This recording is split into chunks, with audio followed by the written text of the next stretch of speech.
Hi everybody, my name's Tom. And I'm Ewan. And we're from Kempston Fire Station in Bedfordshire. Now normally we come and visit you at your school and give you some fire information, but as everyone's stuck at home we thought we'd try something different, and today we're coming at you from the fire station. So let's get started. Firstly, what is it you think a firefighter does? That's right, we put out fires. But we also help people with other emergencies, like car accidents.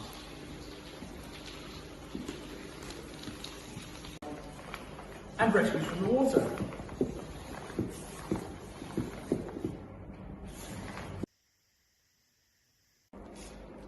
We also help animals, large and small.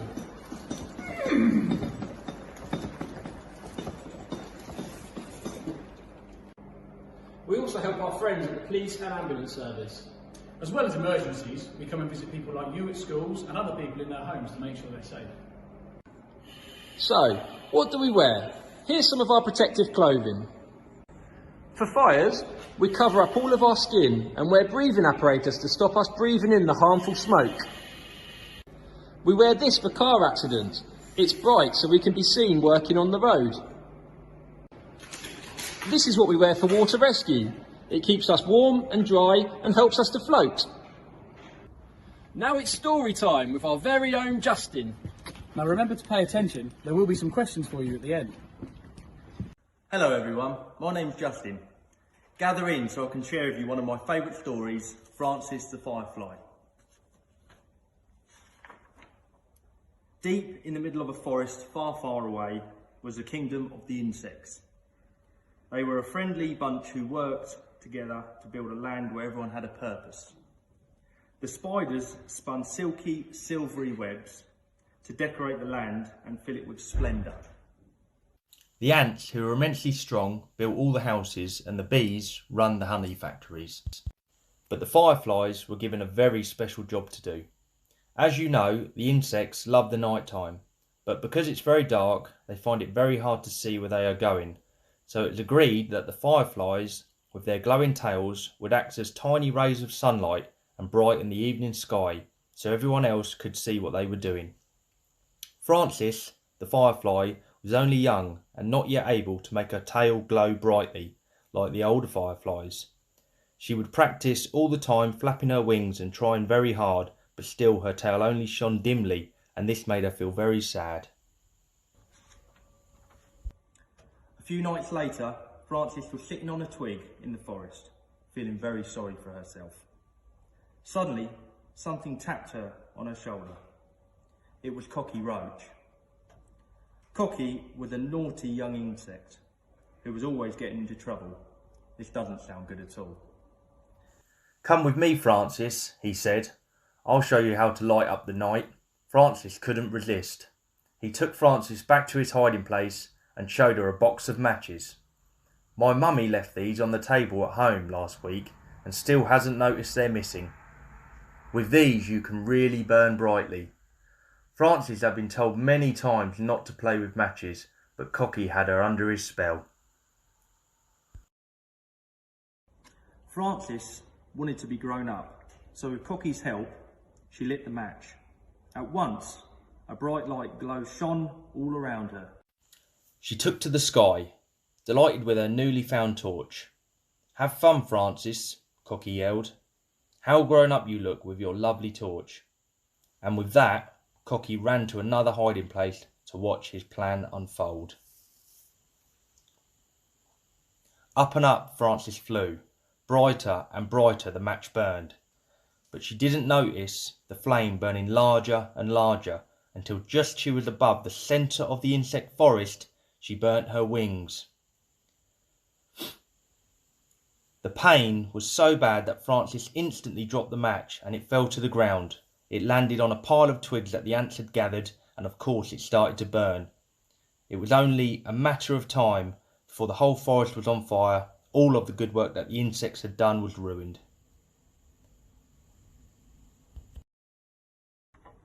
The next morning, when the fire had finally been put out, the insects held an emergency meeting. Many of them had been badly burned, including Frances, whose blackened wings were still very painful. King Chrysalis, a very grand butterfly who ruled the kingdom of insects, rose to speak. Frances sat below feeling very sorry for herself. The king asked the insects to rebuild the land and make it beautiful again.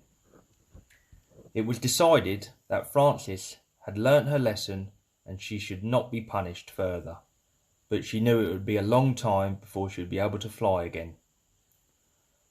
"I hope now," King Chrysalis said to Frances, "that you realise how dangerous fire can be." Indeed she did.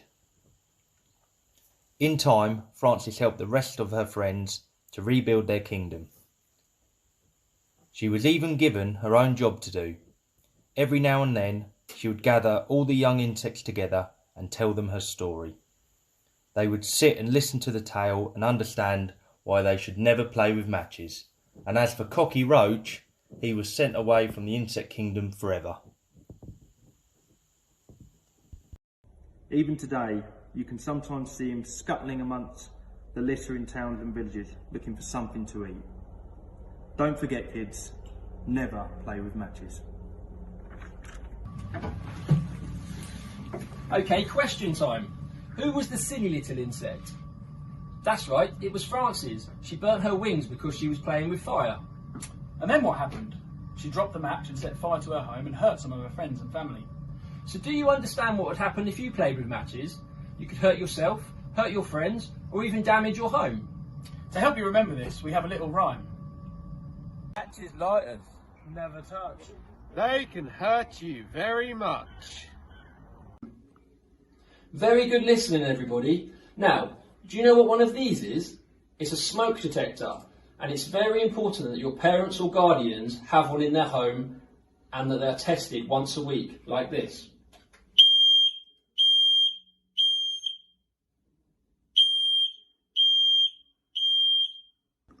Can you ask your parent or guardian if they have one? Great. Now, if one of these was to go off, it could mean that there's a fire in your home. You should make sure that everybody is alerted, and then you get out, you stay out, you call 999. Can you say that back with me? Get out, stay out, call 999. Last bit of advice is for the very unlikely occasion that your clothes catch on fire. Now, this is very, very unlikely, but if it ever did, we have 3 simple steps that you can follow. Stop, drop, and roll. Now, can you help Justin remember this and practice it with him?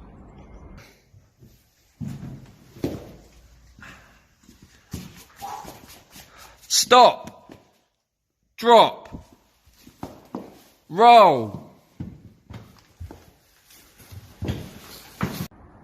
Finally, although you can't be here with us, we wanted to show you around our fire appliance and some of our equipment. Follow me.